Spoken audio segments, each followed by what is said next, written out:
Hey everyone, welcome to Jensen's Garage. Today I want to show you my brand new 2025 GX 550 Premium Plus.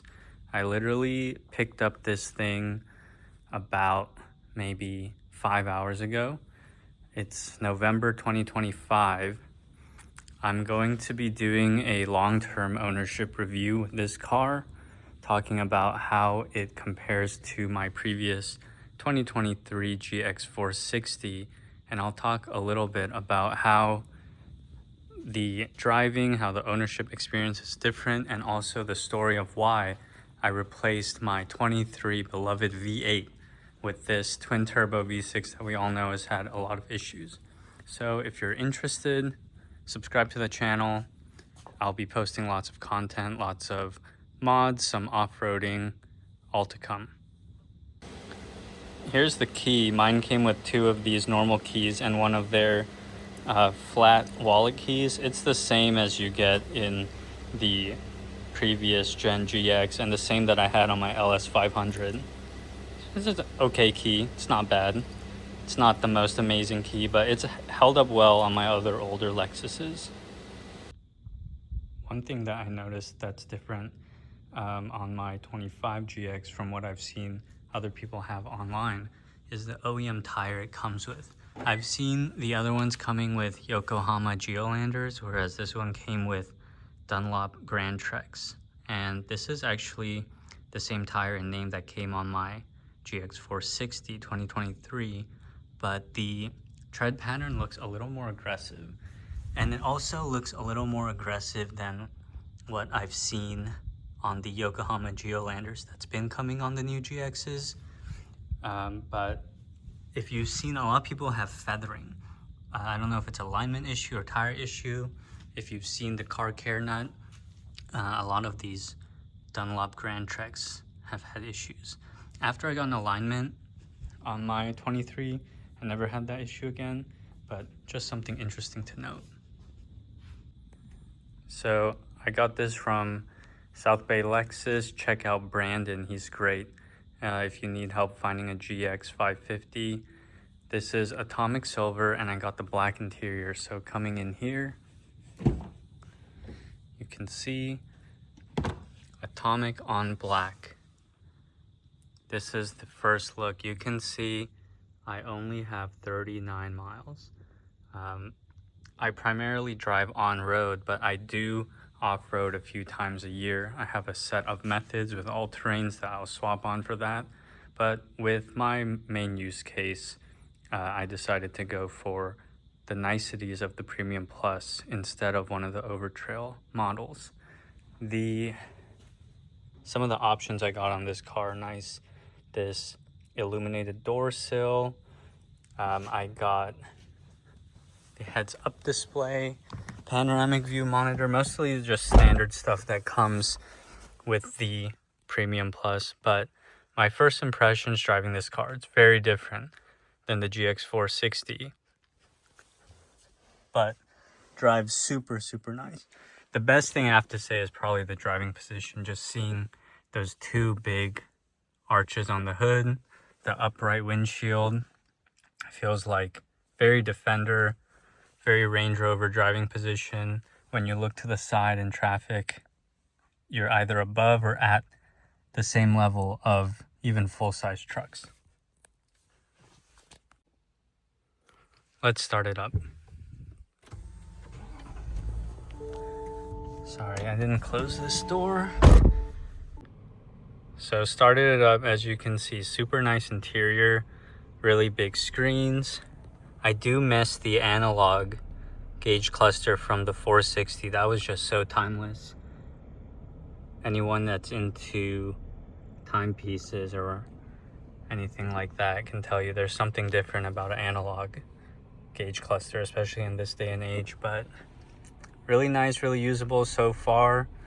The digital AC controls are okay, still getting used to them. But yeah, the driving position, just great so far. I will be doing some mods if you want to subscribe. Like there's a very popular fire and fuel mount here for your MagSafe. I'm curious to try that out. I have it on order.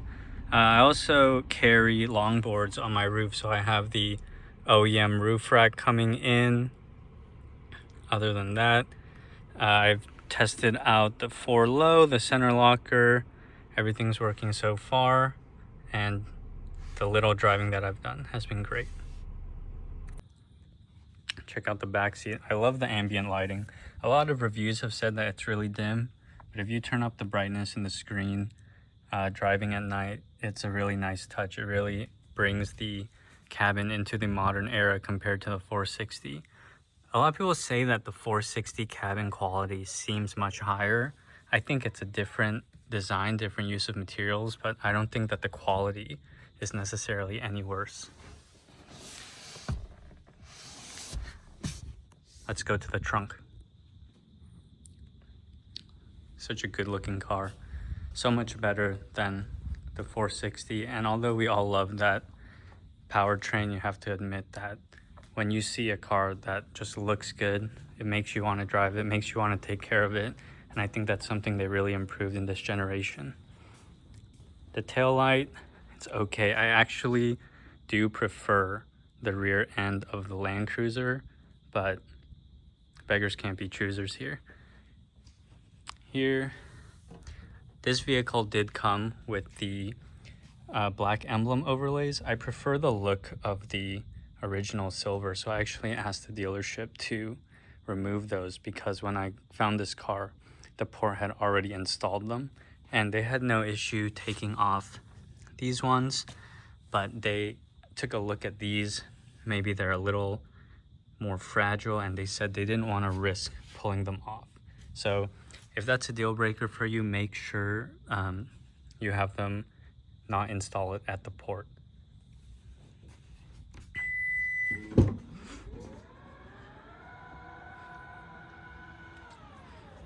So with the Premium Plus, you get the 3rd row.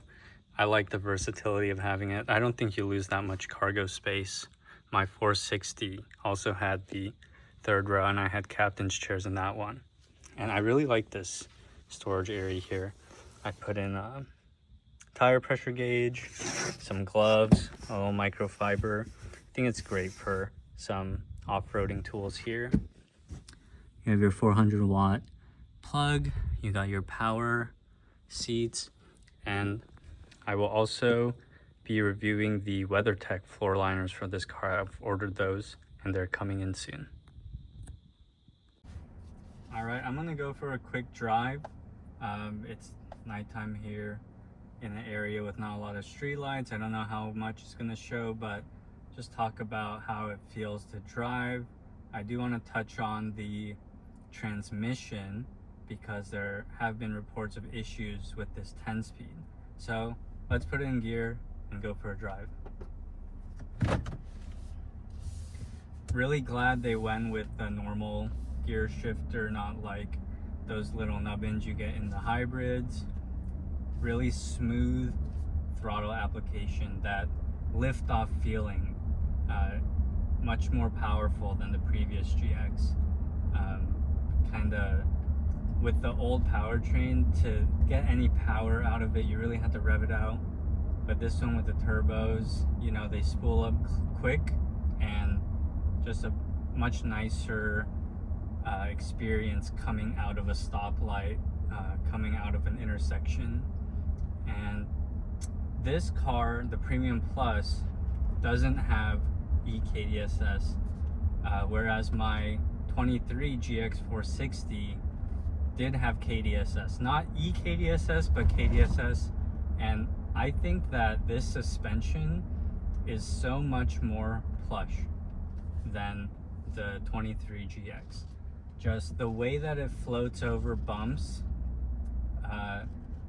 you know, I don't feel like I'm wanting for air suspension in something like a Defender, and I don't feel like I've missed out on not having EKDSS. And you know, the GX is all about reliability. You can make an argument that on the Overtrails it's adding complication. And with this car already having so many issues since launch. I guess not so many, but the issues that, you know, everyone knows about. It might be a good thing that this car doesn't have the EKDSS. And there was a presentation Lexus presented showing that the new GX550, even without EKDSS, has more articulation than the previous gen with KDSS.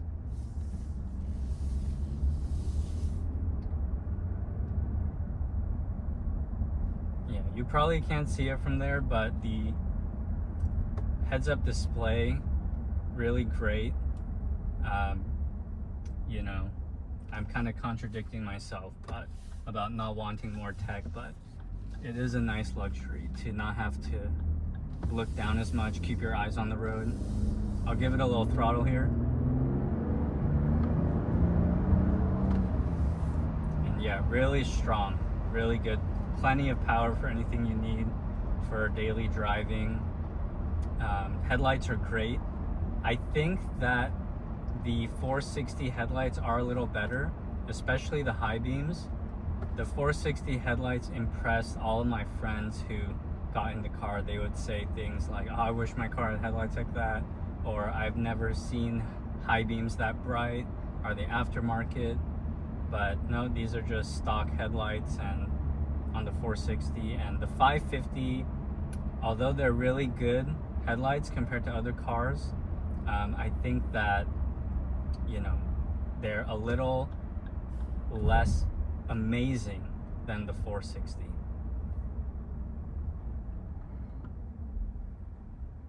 But yeah, I just love the upright windshield, upright windows. The seating position is everything.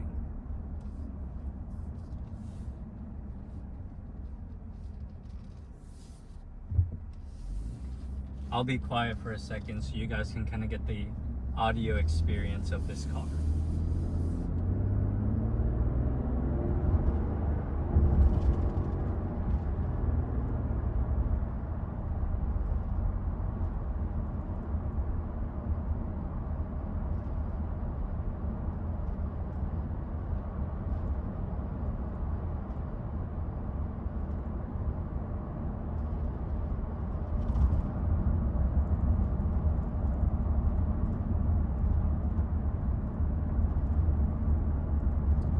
So as you can hear, super quiet, barely any wind noise. I haven't been able to take it on the highway yet, just being in my local area, but I've gotten up to around 65 where appropriate, and I'm really impressed, like based on the box shape, having driven the Grenadier, having driven the new 4Runner and Tacoma, as well as the G-Wagon. I'm really impressed by how quiet this thing is.